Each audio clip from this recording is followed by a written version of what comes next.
नमो भगवते वासुदेवाय। जय श्री हरि। प्यारे भक्तों, आज आप रसपान करें माँ तुलसी की पावन कथा। इस कथा को पूरे माघ मास में प्रतिदिन अवश्य सुनेगा। इन कथाओं को सुनने से विष्णु भगवान अपने भक्तों की हर मनोकामना को अवश्य ही पूर्ण करते हैं। इसलिए कथा को श्रद्धा और प्रसन्नचित मन से पूरा अवश्य सुनिएगा और कमेंट बॉक्स में जय श्री हरि अवश्य लिखिएगा। कथा इस प्रकार है। प्रजापति महर्षि कश्यप की कई पत्नियां थी। उनमें से एक का नाम था दनु। दनु की संतान दानव कहलाए। उसी दनु के बड़े पुत्र का नाम दंभ था। दंभ बहुत ही सदाचारी और धार्मिक प्रवृत्ति का था। अन्य दानवों की भांति उसमें ना तो ईर्ष्या ही थी और ना ही देवताओं से देश भावना। वह विष्णु का भक्त था और उन्हीं की आराधना किया करता था। लेकिन उसे एक ही चिंता सताती रहती थी कि उसके कोई पुत्र न था। आचार्य शुक्र ने उसे श्री कृष्ण मंत्र की दीक्षा दी। दंभ ने दीक्षा पाकर पुष्कर में महान अनुष्ठान किया। अनुष्ठान सफल हुआ। उसके अनुष्ठान से प्रसन्न होकर भगवान विष्णु प्रकट होकर बोले, बस मैं तुम्हारे अनुष्ठान से प्रसन्न हूं, पर मांगो। दंभ बोला, भगवान यदि आप मेरी तपस्या से प्रसन्न है तो मुझे ऐसा पुत्र दे जो आपका भक्त हो और त्रिलोक की जय हो। उसे देवता भी युद्ध में ना जीत सके। भगवान विष्णु ने तथास्तु कहा और अंतर्ध्यान हो गए और दंभ प्रसन्नचित अपने घर लौट आया। गोलोक में श्री राधा ने श्री कृष्ण पार्षद श्री दामा को असुर होने का श्राप दिया था। श्राप मिलने पर वही दंभ की पत्नी के गर्भ में आया। जन्म होने के पश्चात दंभ ने अपने उस पुत्र का नाम शंखचूड़ रखा। जब वह कुछ बड़ा हुआ तो दंभ ने उसे मुनि जैगी शिष्य की देख रेख में रख दिया। मुनि जैगी शिष्य ने उसे शिक्षा दीक्षा दी। अपनी कुमार अवस्था में ही शंखचूड़ पुष्कर में पहुंचा और उस महान धार्मिक तप स्थली में ध्यान मग्न रहकर वर्षों तक ब्रह्मा जी की तपस्या करता रहा। उसकी घोर तपस्या से प्रसन्न होकर ब्रह्मा जी प्रकट होकर बोले, वत्स मैं तुम्हारी तपस्या से प्रसन्न हूँ, वर मांगो। पितामह मुझे ऐसा वरदान दीजिए कि मुझे देवता पराजित ना कर सके। शंखचूड़ ने कहा। ब्रह्मा जी ने उसे ऐसा ही वरदान दिया और श्री कृष्ण कवच प्रदान करते हुए उसे आदेश दिया, शंखचूड़ तुम बद्रिका आश्रम चले जाओ। वहां तुम्हारा भाग्य का सितारा उदय होने की प्रतीक्षा कर रहा है। आदेश मानकर शंखचूड़ बद्रिका आश्रम पहुंचा। वहां महाराज धर्मध्वज की पुत्री तुलसी भी तपस्या कर रही थी। दोनों का आपस में परिचय हुआ और ब्रह्मा जी की इच्छा अनुसार दोनों का विवाह हो गया। अपनी पत्नी को लेकर शंखचूड़ पुनः दैत्यपुरी लौट गया। शुक्राचार्य ने उसे दानवों का अधिपति बना दिया। सिंहासन पर बैठते ही उसने अपना साम्राज्य बढ़ाने के लिए देवलोक पर चढ़ाई कर दी। ब्रह्मा जी के वरदान के कारण वह अजय हो चुका था। देवताओं को उसे हराने में कोई कठिनाई नहीं हुई। उसने अमरावती पर कब्जा जमा लिया। इंद्र अमरावती छोड़कर भाग निकले। देवता उसके डर से कंदराओं में जा छुपे। शंखचूड़ तीनों लोकों का शासक हो गया और सब लोकपालों का कार्य भी उसने संभाल लिया। उसने अपनी प्रजा की भलाई के लिए अनेक कार्य किए। प्रजा उससे बहुत प्रसन्न थी। सर्वत्र सुख और शांति थी, क्योंकि शंखचूड़ स्वयं भी कृष्ण भगवान का भक्त था। अतः उसकी प्रजा भी भगवान कृष्ण पर पूरी आस्था रखने लगी। उसके राज्य से अधर्म का नाश हो गया। प्रजा इंद्र और देवताओं को भूलने लगी। इससे देवताओं को बहुत क्षोभ हुआ। इंद्र पितामह ब्रह्मा के पास पहुंचकर बोले, पितामह आपने शंखचूड़ को अभय होने का वरदान देकर उसे निरंकुश बना दिया है। वह अमरावती पर कब्जा जमाए बैठा है। देवता डर डर की ठोकरें खा रहे हैं। हमें बताए हम क्या करें। पितामह बोले, सुरेंद्र शंखचूड़ धार्मिक और रीति से अपना शासन चला रहा है। प्रजा उससे प्रसन्न है, उसके राज्य में प्रजा सुखी और संपन्न है। हमें उससे कोई शिकायत नहीं है। इंद्र बोले, यह सब तो ठीक है पितामह, लेकिन क्या हम यूं ही भटकते रहे? आखिर अमरावती है तो देवताओं की ही। पितामह बोले, अवश्य है, किंतु शंखचूड़ ने तुम्हें युद्ध में पराजित करके उसे प्राप्त किया है। उसने तुम्हारी प्रजा को भी कोई कष्ट नहीं पहुंचाया है, सिर्फ सिंहासनों का ही फेर बदल हुआ है ना। इंद्र बोला, लेकिन पितामह, हम आपकी संतानें हैं। क्या आप चाहेंगे कि आपकी संतानें यूं ही दर बदर भटकती रहे? कुछ उपाय कीजिए पितामह। पितामह बोले, मैं इसमें कुछ नहीं कर सकता देवेंद्र। जब तक शंखचूड़ के भाग्य में अमरावती का ऐश्वर्य भोगना है, वह भोगेगा ही। तुम भगवान विष्णु के पास चले जाओ, वे अवश्य ही कोई उपाय तुम्हें सुझा देंगे। वहां से निराश होकर इंद्र विष्णु भगवान के पास पहुंचे और उनकी स्तुति करने लगे और बोले, भगवान, देवता इस समय भारी संकट में हैं। ब्रह्मा जी ने अपनी असमर्थता जाहिर करके मुझे आपके पास भेज दिया है। कुछ कीजिए प्रभु, अन्यथा संपूर्ण देव जाति ही नष्ट हो जाएगी। विष्णु भगवान बोले, पितामह का कहना ठीक है। मैं भी अकारण शंखचूड़ के संबंधों में हस्तक्षेप करना पसंद नहीं करता। उसकी सारी प्रजा कृष्ण भक्त है और कृष्ण मेरा ही प्रति स्वरूप है। मैं अपने भक्त पर कष्ट होते नहीं देख सकता, लेकिन निराश होने की आवश्यकता नहीं। सूर्यराज, तुम भगवान शिव के पास चले जाओ और उन्हीं से कोई उपाय पूछो, वे अवश्य तुम्हारे कष्ट का निवारण कर देंगे। विष्णु भगवान की बात सुनकर इंद्र निराश भाव से बैकुंठ से निकल आए। अंत में वह भगवान शिव के पास कैलाश पर्वत न जाकर शिवलोक पहुंचे और भगवान शिव की स्तुति करके अपने आने का प्रयोजन बताया। भगवान शिव ने उसकी बात सुनी और उसे आश्वस्त किया, धैर्य रखो सूर्यराज, तुम्हारा सिंहासन तुम्हें अवश्य प्राप्त होगा। मैं गंधर्वराज चित्ररथ को अभी दूत बनाकर शंखचूड़ के पास रवाना करता हूँ। शिव के आदेश अनुसार गंधर्वराज चित्ररथ शंखचूड़ के राजधानी पहुंचा। उस समय शंखचूड़ अपने सिंहासन पर विराजमान था। चित्ररथ ने उसका अभिवादन करने के पश्चात अपने आने का कारण बताया। दैत्यराज, मैं गंधर्वराज चित्ररथ हूँ और भगवान शिव का एक संदेश लेकर आपके पास आया हूँ। यह सुनकर शंखचूड़ के चेहरे पर आश्चर्य झलक आया। शिव के दूत को सामने पाकर वह सिंहासन से उठकर बोला, मेरा अहोभाग्य है कि भगवान शिव ने मुझे किसी योग समझा। आप संदेश सुनाए। क्या संदेश भेजा है भगवान रुद्र ने? गंधर्वराज बोला, दैत्यराज, भगवान शिव का संदेश है कि तुम देवताओं का राज्य उन्हें वापस लौटा दो और उनके अधिकार उन्हें दे दो। भगवान शिव ने देवों को अभय होने का वचन दिया है। शंखचूड़ बोला, गंधर्वराज, भगवान शिव से मेरा प्रणाम कहना और उनसे कह देना कि शंखचूड़ के हृदय में आपके लिए बहुत ही ज्यादा श्रद्धा है, परंतु यदि उन्होंने इंद्र के बहकावे में आकर मुझे दंडित करने का निश्चय किया है तो मैं उनकी बात नहीं मानूंगा और उनसे भी युद्ध करने के लिए तैयार हो जाऊंगा। चित्ररथ वापस लौटा और उसने भगवान शंकर को शंखचूड़ का उत्तर सुनाया। यह सुनकर शिव क्रोधित हो गए और अपने गणों को युद्ध का आदेश दे दिया।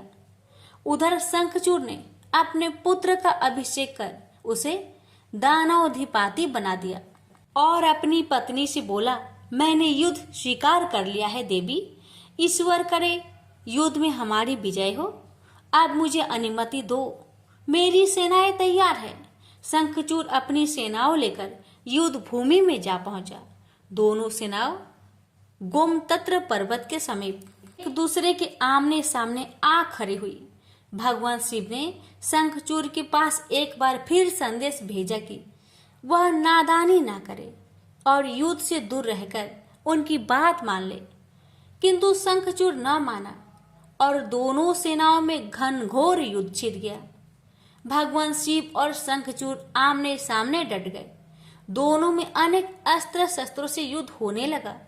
फिर भगवान शिव ने जैसे ही शंखचूड़ का वध करने के लिए त्रिशूल उठाया तो आकाशवाणी हुई, देवाधिदेव आप प्रलयंकर है, सर्वसमर्थ है, किंतु आपको मर्यादा की रक्षा करनी चाहिए।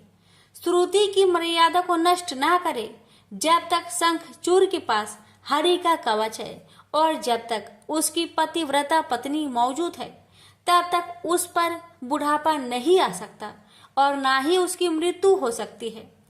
आकाशवाणी के खत्म होते ही शिव का त्रिशूल अपने आप रुक गया। तभी भगवान विष्णु प्रकट हुए। शिव से बोले, भगवान आपने तो मुझे बड़े धर्म संकट में डाल दिया है। आप ही ने तो इंद्र को मेरे पास भेजा और जब मैंने उसे अभय करने के लिए युद्ध आरंभ किया तो अब आपका ही कवच आड़े आ रहा है। अब आप ही कोई उपाय सोचिए।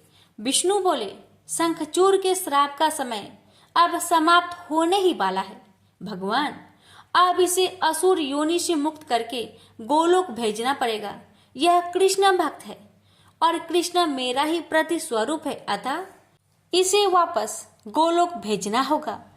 फिर विष्णु ने एक ब्राह्मण का वेश धारण किया और शंखचूड़ के पास पहुंचकर बोले, दानवराज मैं एक निर्धन ब्राह्मण हूँ, कुछ पाने की आस के लिए आपके पास आया हूँ।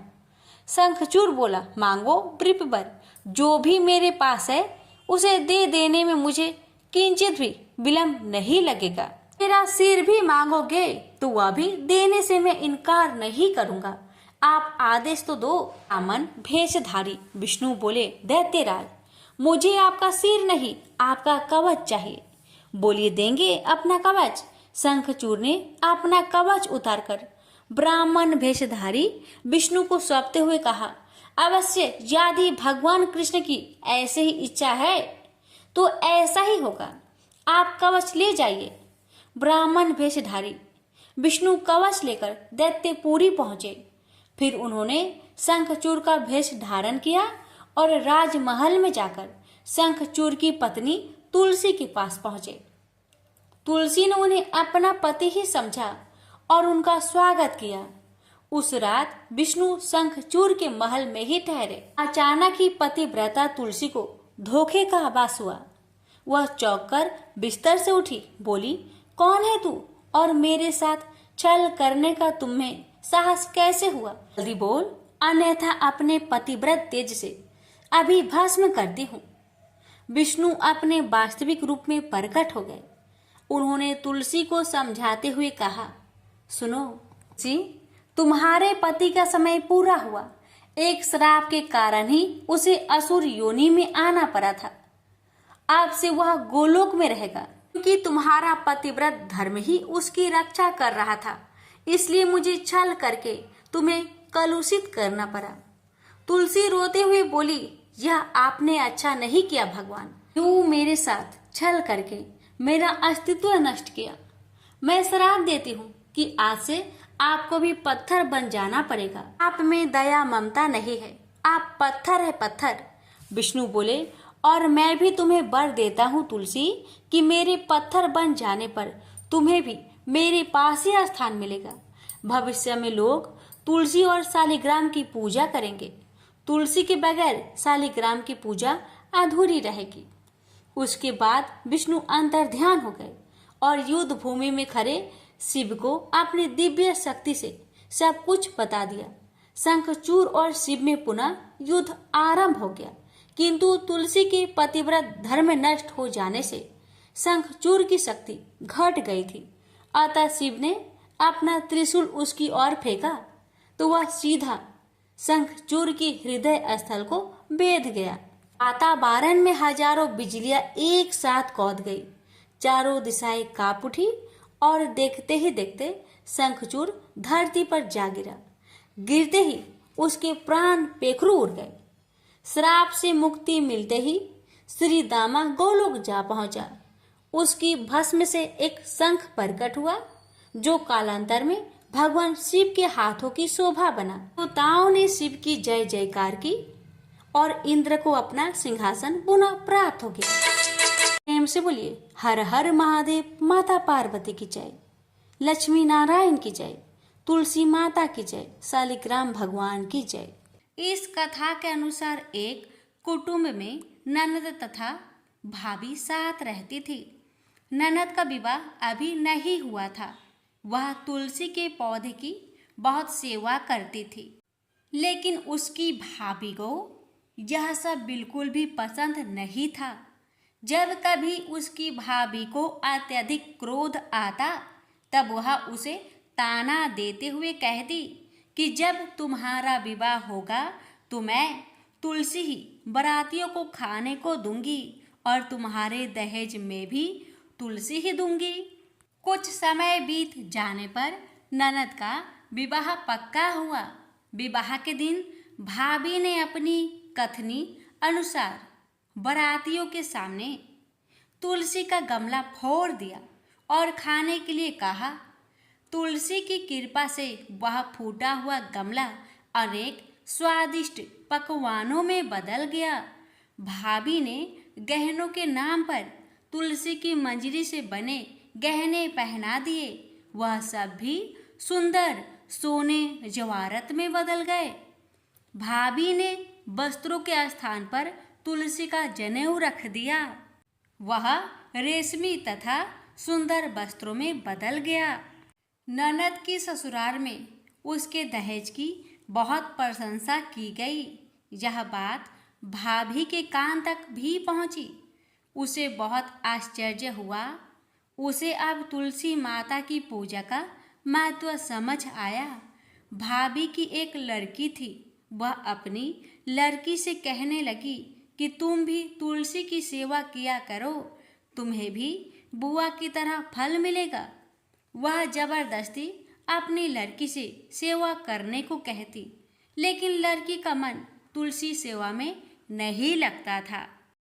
लड़की के बड़े होने पर उसके विवाह का समय आता है। तब भाभी सोचती है कि जैसा व्यवहार मैंने अपनी ननद के साथ किया था वैसा ही मैं अपनी लड़की के साथ भी करती हूँ, तो यह भी गहनों से लद जाएगी और बरातियों को खाने में पकवान मिलेंगे। ससुराल में इसे भी बहुत इज्जत मिलेगी। यह सोचकर वह बारातियों के सामने तुलसी का गमला फोड़ देती है, लेकिन इस बार गमले की मिट्टी मिट्टी ही रहती है।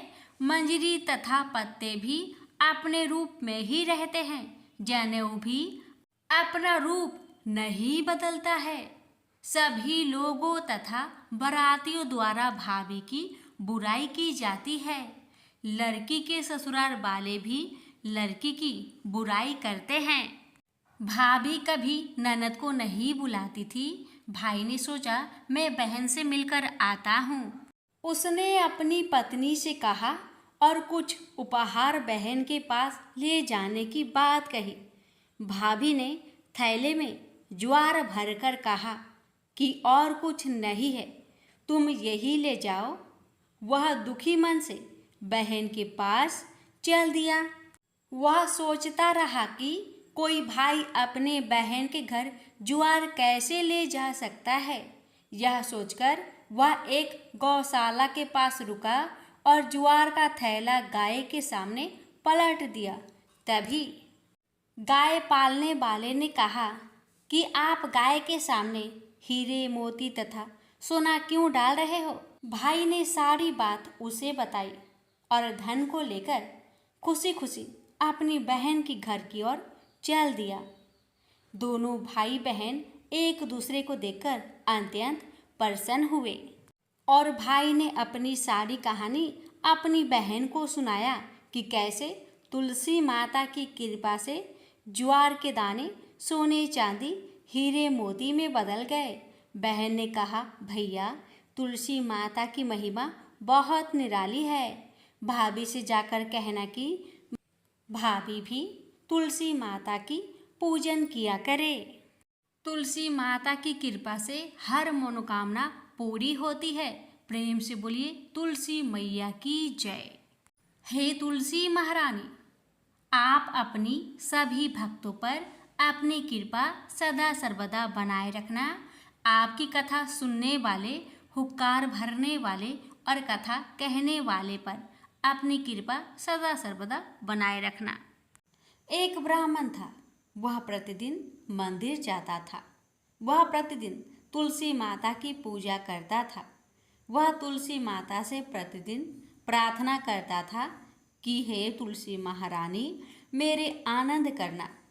तुलसी माता ने सोचा कि यह ब्राह्मण तो बहुत सीधा है और गरीब है और प्रतिदिन मेरी पूजा करता है। मैं इसके कुछ न कुछ करना चाहती हूँ। तो तुलसी महारानी एक कन्या का रूप बनाकर बैठ गई और उस ब्राह्मण को बोली कि ब्राह्मण, मैं भी तेरे घर आना चाहती हूँ। ब्राह्मण ने सोचा कि 6 लड़कियां तो मेरे पहले से ही है और 7 लड़कियों का मैं कैसे पालन पोषण करूँगा, लड़कियों की शादी कैसे कराऊँगा, मेरे पास तो कुछ ऐसा भी नहीं है। यह भाव विचार करके वह बहुत परेशान रहने लगा। उसको तो खाना भी नहीं भा रहा था। उसकी औरत ने कहा, क्या बात है, आजकल बहुत दुखी दुखी रहने लग गए।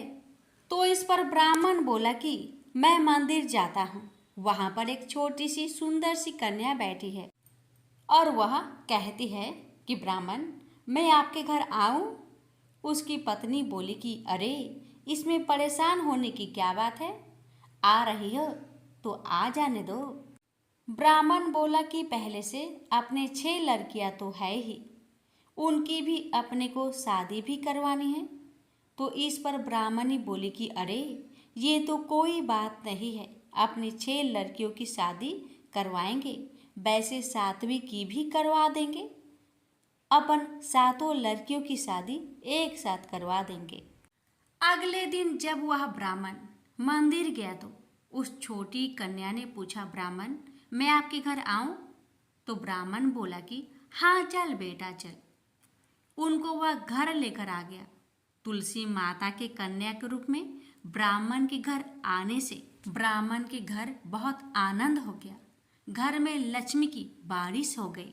जब ब्राह्मण 7 कन्याओं की शादी के लिए वर ढूंढने जाने लगे तो उस छोटी कन्या ने कहा कि मेरे तो शालिग्राम जी के मंदिर में जाकर शालिग्राम जी को बोलना कि बारात लेकर आए और मेरी 6 बहनों के तुम्हारी इच्छा से वर ढूंढ लेना।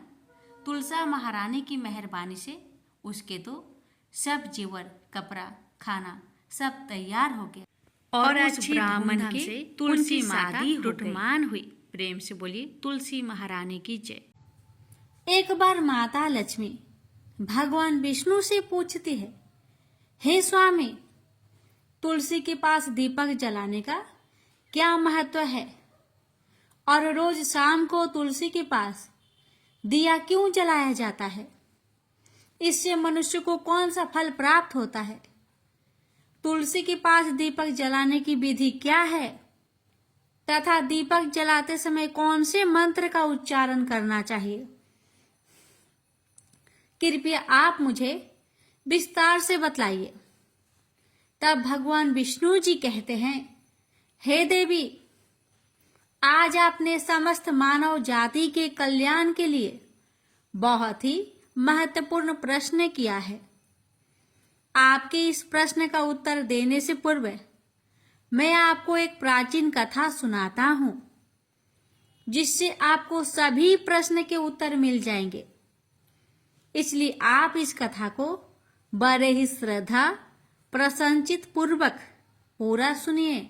इस कथा को ध्यान से पूरा सुनने मात्र से ही मनुष्य को, भक्तों को 100 वर्षों तक तुलसी के पास दीपक जलाने का पुण्य प्राप्त हो जाता है। फिर माता लक्ष्मी कहती है, हे स्वामी, हे भगवान, मैं इस कथा को सुनने के लिए बड़ी उत्सुक हूं। कृपया आप इस कथा को सुनाना प्रारंभ कीजिए। तब भगवान विष्णु माता लक्ष्मी को वह कथा सुनाने लग जाते हैं कि हे देवी, पूर्व काल की बात है। दक्षिण दिशा में तुंगभद्रा नाम की एक बहुत बड़ी नदी है।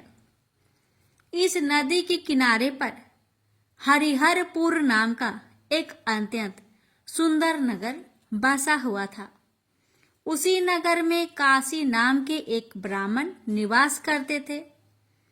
वे अत्यंत गुणवान, चरित्रवान, धर्म कार्य करने वाले तथा वेदों के मार्ग पर चलने वाले थे। उन्होंने समस्त शास्त्र का अध्ययन किया हुआ था। उस ब्राह्मण की एक पत्नी थी जिसे लोग दुराचार कहकर पुकारते थे, क्योंकि उसके कर्म ही उसके नाम के अनुसार थे। वह सदैव ही अपने पति को अपमानित करती थी। वह अपने पति के लिए कुबाचे कहती रहती, पति को भयंकर दुख देती थी, पति के लिए कभी भोजन नहीं बनाती थी, अपने पति के साथ कभी शयन नहीं किया, कभी उसके साथ प्रेम से व्यवहार तक नहीं किया। पति के मित्र, परिवार के लोग घर पर आते तो वह स्त्री उनको अपमानित करके घर से भगा देती थी और स्वयं काम भाव से उन्मत्त होकर निरंतर अन्य वैभव चारिणी स्त्रियों के साथ घूमा करती थी। उसका मन पति को छोड़कर पराये पुरुष में लगा रहता था।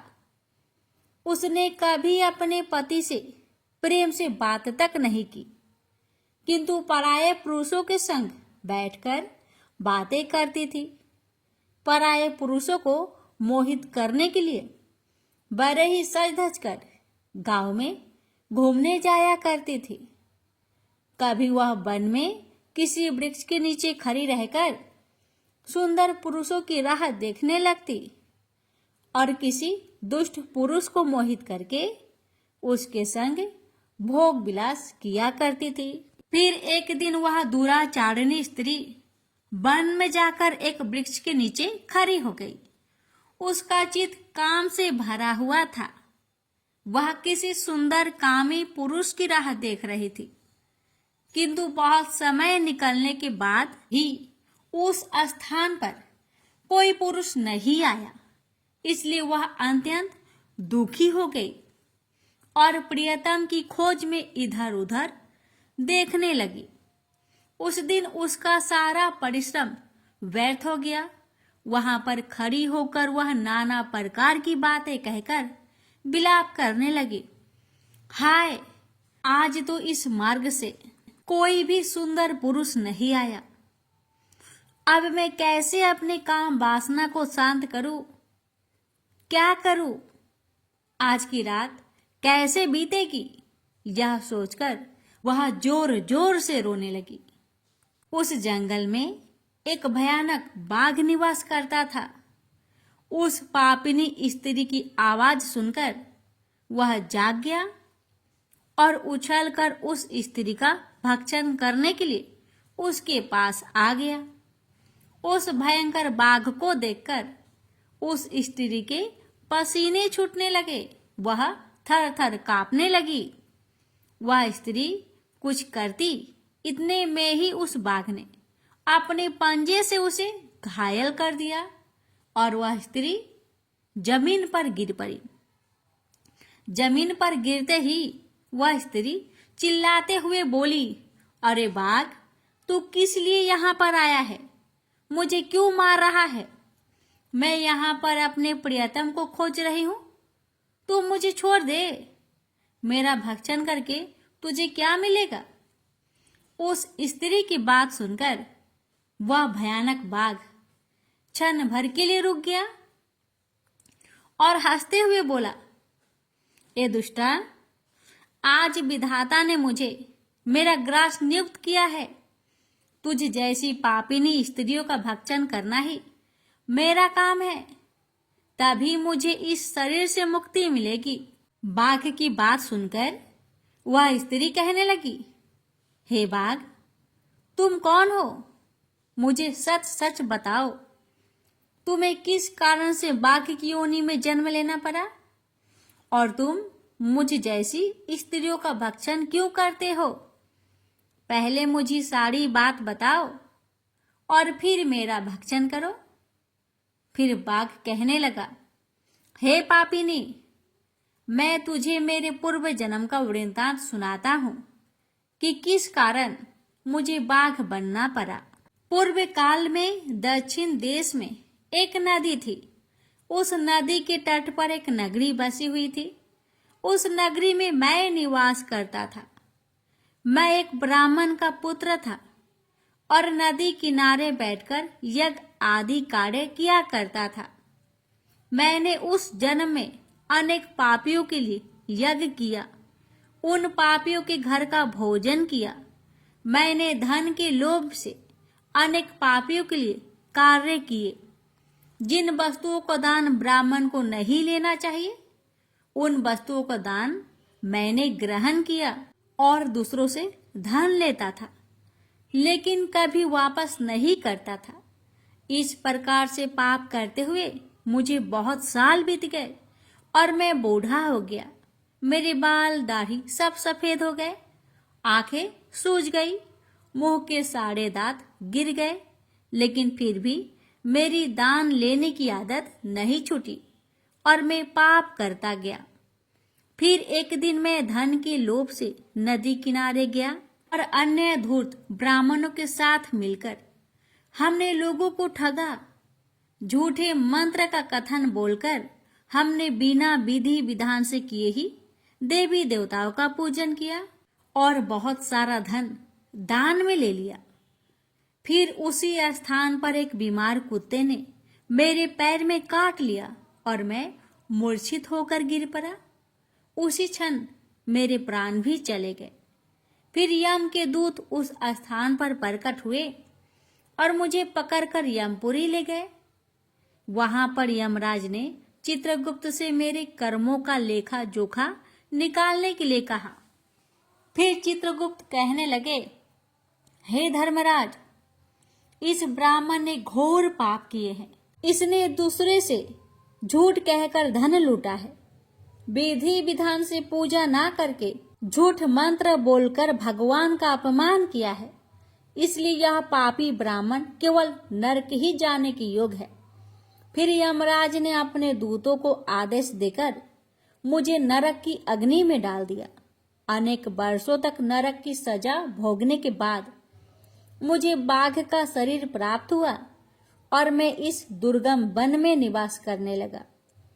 मैं अपने पूर्व जन्म के पापों को याद करके कभी भी कोई भी महात्मा पुरुष या फिर साधु संत हो, सती स्त्रियों का मैं भक्षण नहीं करता हूँ। मैं केवल पापी, दुराचारिणी तथा उल्टा स्त्रियों का ही भक्षण करता हूँ ताकि मुझे पाप से मुक्ति मिल जाए। इस प्रकार से उस बाघ ने अपने पूर्व जन्म का पूरा कथा उस पापिनी को सुना दिया और फिर उस स्त्री से कहने लगा, हे पापिनी, तेरे आचरण से तू उल्टा दिखाई पड़ती है। अपने पति को छोड़कर तू इस वन में अन्य पुरुष के साथ भोग विलास करने आई है, इसलिए आज तो तू मेरा ग्रास अवश्य बनेगी। इतना कहकर उस बाघ ने अपने तीक्ष्ण नाखून से उस पापिनी स्त्री के टुकड़े टुकड़े करके उसे खा लिया। फिर उस स्थान पर यम के दूत प्रकट हुए और उस पापिनी स्त्री को उठाकर यमपुरी ले गए। वहां पर उसे यमराज के सामने खड़ा किया गया। फिर चित्रगुप्त ने उस स्त्री का लेखा जोखा निकालते हुए यमराज जी से कहने लगे, हे धर्मराज, यह स्त्री तो अत्यंत पापिनी है। इसने घोर पाप किए हैं। इसने व्यभिचार किया है। इसने अपनी पति की कभी सेवा नहीं की। अपने पति को भूलकर पराये पुरुषों के संग भोग विलास किया करती। उसके पाप को सुनकर यमराज जी ने उस स्त्री को अग्नि से भरे हुए कुंडों में डालने का आदेश दिया। अनेक वर्षों तक उसे उस कुंड में पकाया गया, फिर उसे निकालकर दूसरे नरक में डाल दिया गया। इस प्रकार से उसे अनेक वर्षों तक अलग अलग नरकों में डाला गया और नरकों में डालने के बाद वह महापापी स्त्री पुनः पृथ्वी लोक पर आकर चांडाल के रूप में उत्पन्न हुई। चांडाल के घर में जन्म लेकर वह फिर से अनेक पाप करने लगी, व्यभिचार करने लगी, अनेक पापी पुरुषों के संग विहार करने लगी। कुछ समय बाद पूर्व जन्म के पापों के कारण उसे कोढ़ का रोग हो गया और वह भयानक पीड़ा सहन करने लगी। उसका अंग अंग जलने लगा, उसके नेत्रों में पीड़ा होने लगी। इस दुख को सहन करती हुई अपना जीवन को बिता रही थी। फिर एक दिन वह तीर्थ में स्नान करने के उद्देश्य से अनंतपुरा में चली गई। वहां पर वह एक आश्रम के बाहर निवास करने लगी। वहां उस आश्रम में एक तुलसी जी का पौधा था। अन्य स्त्रियों को वहां पर तुलसी जी के पास दीपक जलाते हुए देखकर उस महापापी स्त्री ने भी वही किया। उसने तुलसी जी के पौधे के पास जाकर एक घी का दीपक जला दिया। फिर उसी रात हृदयघात से उसकी मृत्यु हो गई और यमराज के दूत उसे लेने के लिए आ गए। जैसे ही यम के दूत उस पापी स्त्री को पास में बांध कर ले जाने लगे, वैसे ही भगवान विष्णु के दो पार्षद उस स्थान पर प्रकट हुए और उन्होंने उन दोनों को रोक लिया और कहने लगे, हे दूतों, इस स्त्री को तुम छोड़ दो, यह नरक जाने की योग्य नहीं है। तुम किसके आदेश से ऐसा अधर्म कर रहे हो? फिर यम के दूत कहने लगे, हे पार्षदों, हम यमराज के आदेश से इस पापी स्त्री को उठाकर ले जा रहे हैं, किंतु आप हमें किस कारण से रोक रहे हैं? यह स्त्री अत्यंत पापी है, महापापी है। इसने बहुत घोर पाप किए हैं, इसे नरक में जाने की आज्ञा मिली है। फिर पार्षद कहने लगे, हे दूतों, यह स्त्री तो विष्णु भगवान की भक्त है, यह नरक जाने की योग्य नहीं है। इसने शाम के समय तुलसी जी के पास दीपक जलाया है, इसी कारण से इसके समस्त पाप नष्ट हो गए हैं। इसलिए अब यह नरक जाने की योग्य नहीं है, यह स्वर्ग जाने की अधिकारी बन चुकी है। पार्षदों की बात सुनकर यमदूतों ने उस स्त्री को उस स्थान पर छोड़ दिया और यमलोक लौट गए। वहां जाकर उन्होंने यमराज को सारा वृत्तांत सुना दिया। फिर भगवान विष्णु के पार्षद उस स्त्री को दिव्य विमान पर बैठाकर स्वर्ग ले गए। भगवान विष्णु कहते हैं, हे देवी, इस प्रकार से तुलसी के पास दीपक जलाने मात्र से ही मनुष्य के सभी पाप नष्ट हो जाते हैं, सभी संकट कट जाते हैं। जो स्त्री नित्य शाम को तुलसी जी के पास दीपक जलाती है, वह सौभाग्यशाली बन जाती है। उसके पूर्व जन्मों के सभी पाप नष्ट हो जाते हैं, उसे सुख समृद्धि की प्राप्ति होती है। रोज तुलसी के पास दीपक जलाते समय इस मंत्र का उच्चारण करना चाहिए। ओम तुलसी देवे च विद्महे विष्णु प्रियाय च धीमहि तन्नो वृंदा प्रचोदया। इसका अर्थ है, विष्णु प्रिया तुलसी, मैं आपको नमन करती हूँ, आप मुझे उच्च बुद्धि दीजिए। हे वृंदा, आप मेरे मन को रोशन करें। भगवान विष्णु कहते हैं, हे देवी, हजारों अमृत के घरों से नहलाने पर भी श्री हरि विष्णु को उतनी तृप्ति नहीं होती जितनी कि वे मनुष्य के द्वारा तुलसी का एक पत्ता चढ़ाने से प्राप्त करते हैं। 10,000 गौदान से मानव को जो फल प्राप्त करता है, वही फल तुलसी पत्र के दान से पा लेता है। जो मृत्यु के समय अपने मुख में तुलसी पत्र का जल पा जाता है, वह संपूर्ण पापों से मुक्त होकर भगवान श्री हरि विष्णु के धाम को जाता है। हिंदू धर्म में तुलसी के पौधे का महत्व सबसे अधिक है। इसकी सबसे पहले पूजा भगवान विष्णु ने की थी। भगवान विष्णु कहते हैं, जिस प्रकार से देवी लक्ष्मी से बैकुंठ को ऐश्वर्य प्राप्त है, उसी प्रकार से बैकुंठ में तुलसी के कारण ही पवित्रता प्राप्त है। पृथ्वी लोक पर जिस स्थान पर भी तुलसी का पौधा होगा, उस स्थान पर कभी बुराई का वास नहीं होगा। ऐसा स्थान सबसे अधिक पवित्र होगा। इसी कारण से हमें हमारे घर में तुलसी का पौधा अवश्य लगाना चाहिए। इस प्रकार से भगवान विष्णु ने तुलसी के पास दिया जलाने का महत्व, महिमा बताए। अगर कथा अच्छी लगे तो कमेंट बॉक्स में तुलसी महारानी की जय अवश्य लिखें और इस वीडियो को एक शेयर अवश्य करें। भगवान विष्णु आप सभी भक्तों की हर मनोकामना को पूर्ण करे। प्रेम से बोलिए जय श्री हरि।